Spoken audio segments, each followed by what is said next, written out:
What's up mga buddy? Time check, 5 o'clock in the afternoon. Shout out to our subscriber, Efren. Bro, ito na yung nire-request mo na review. Dominar 400 yung review natin ngayon. So itong Dominar 400, ito yung sa palagay ko ito yung pinaka sulit, pinaka value na 400cc bike. Isa lang ang tingin kong direct competitor nito I think it's the NK400. Kasi marami namang mga 400cc na motor ngayon kagaya ng Ninja 400, Scrambler 400, etc. Kaso nga lang ang problema, sobrang layo ng price difference nila compared to Dominar.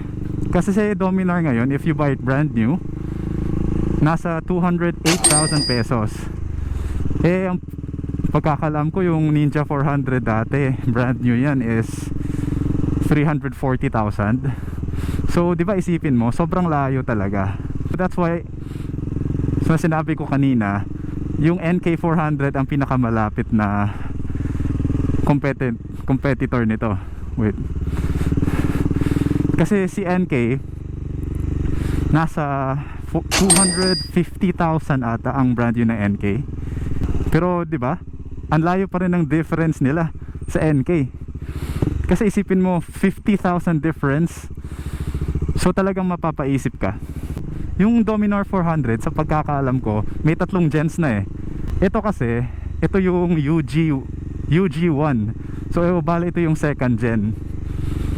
And sobrang similar lang nito with the third gen.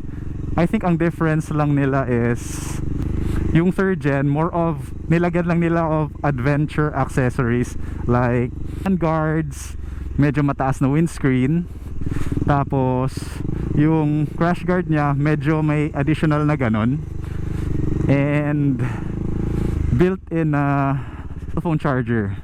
So I think yun lang naman. And ang pinagkaiba ng Gen 2 at Gen 3 sa Gen 1 is yung Gen 1 is single overhead cams lang, and yung Gen 2 and 3 dual overhead cams na. So hindi ko rin masyadong naintindihan yan, pero ang naintindihan ko lang is mas malakas and mas mataas performance ng Gen 2 and 3. Naka dual channel ABS na to, so ibig sabihin front and rear naka ABS na. Yung headlights niya LED, fuel injected system. Yung tanke niya, I think if di ako nagkakamali, 13 liters capacity. Yung brake system niya is sa front single disc brake, and sa rear din single disc brake. Then naka upside down forks na rin to, and then monoshock sa likod. Ang first impression mo talaga sa Dominar is when you first sit on it is napaka komportable niya. Super soft suspension. Sakto lang naman yung seat height niya. So ito for reference, I am 6 foot and flat foot ko siya, and naka-bend konti yung knees ko. Kung sakto yung height mo, you will have no problem with this bike. In terms of sa transmission niya, napaka smooth i-shift to, kasi naka slipper clutch na rin to. Sobrang bait na motor. Tsaka ang gaan ni ang gaan niyang i-maneuver. Hindi ka magugulat talaga. User friendly. Tapos yung display niya naka LCD. Tapos may secondary display pa pala siya dito. Andiyan nakalagay yung odometer, oras, tsaka gear indicator din Pero personal opinion ko, parang hindi ako masyadong, I don't know what I feel about this. Kasi kung titingin ka dito, mawawala yung, di ba? Titingin ka pababa So madi-distracted ka kumbaga. Diretso tayo. So for a 400cc, malakas na rin siya.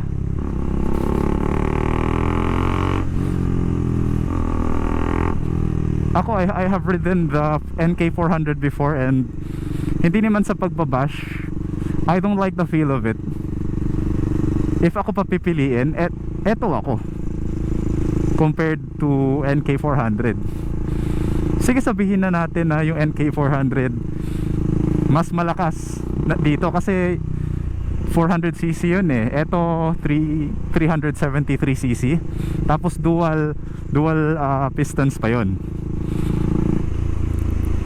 Pero kahit na, I would choose this bike over NK400 any day of the week. So itong bike na to, obviously naka aftermarket exhaust na siya kasi yun, maingay nga eh. Pero hindi siya hindi siya like annoying na pagka maingay. Tingnan mo kasi may bass konti oh. Dito left turn nga tayo. Tapos backlit na pala yung mga buttons niya oh. Napaka useful niyan sa gabi.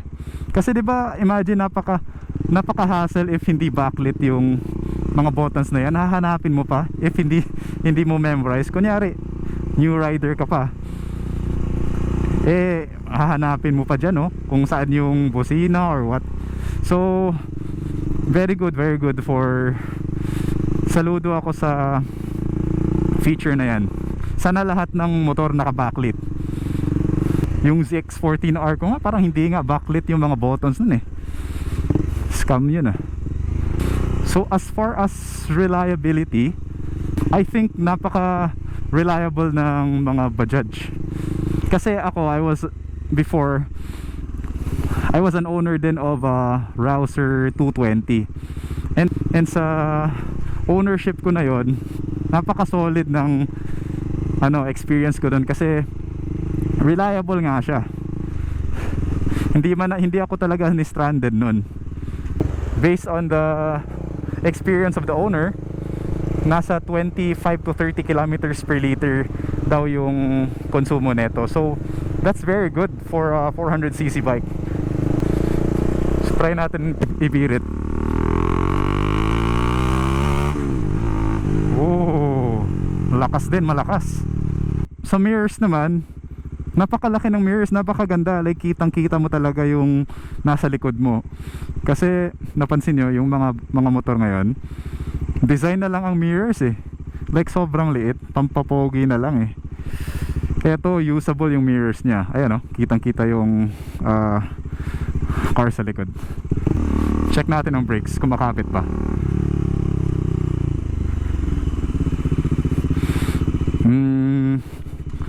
I don't know what to feel about that. Siguro kasi it's a used bike na kasi. I mean, hindi kasi to brand new. Ilang kilometers na ba to? 26,000. So baka need lang siguro ilinis yung brake pads or what. Pero hindi naman kasi siya kabigatan na motor. So kaya adequate lang yung single disc brake for this bike. Usapang top speed tayo. Sabi nila top speed nito 160 kilometers per hour. That's more than enough dito sa Philippine roads natin. So if may angkas ka naman, I think comfortable yung angkas mo dito. Medyo soft naman yung pillion seat niya, and may grab bar dito. I think this is a good bike para i-angkas. Tsaka napaka useful nitong stock crash bar na to. Kasi aside sa protection siya sa motor mo in case na mag-crash ka, pwede mo siyang lagyan ng ilaw. Hindi ka na mahihirapan kasi stock na yan eh. Ang problemahin mo na lang pakabit ng ilaw. So I think na-cover ko naman na lahat na gusto kong sabihin. Conclusion ko, Dominar 400 is a very good bike, especially for beginners. Kasi number one, napakasulit niya. Isa siya sa pinaka cheap. I think the cheap is not the right word. I think isa siya sa pinaka value for money na motor. So if you're planning to buy the Dominar 400, I would say go. Hindi kayo magsisisi. Again, thank you mga buddy for watching this video. Salamat sa lahat ng support na binibigay nyo sa akin. Actually, ano na tayo? Ano bang subscriber count ko ngayon? 188. So, I know maliit pa yan, pero personally, happy na ako dyan kasi kahit konti may progress tayo. And of course, patuloy pa rin tayong mag-upload ng mga videos, and sana suportahan nyo pa rin. Dito na magtatapos video natin. Don't forget to like, subscribe, turn on the notification bell, comment also down below, and ayun, ride safe and peace out mga buddy. Bye bye.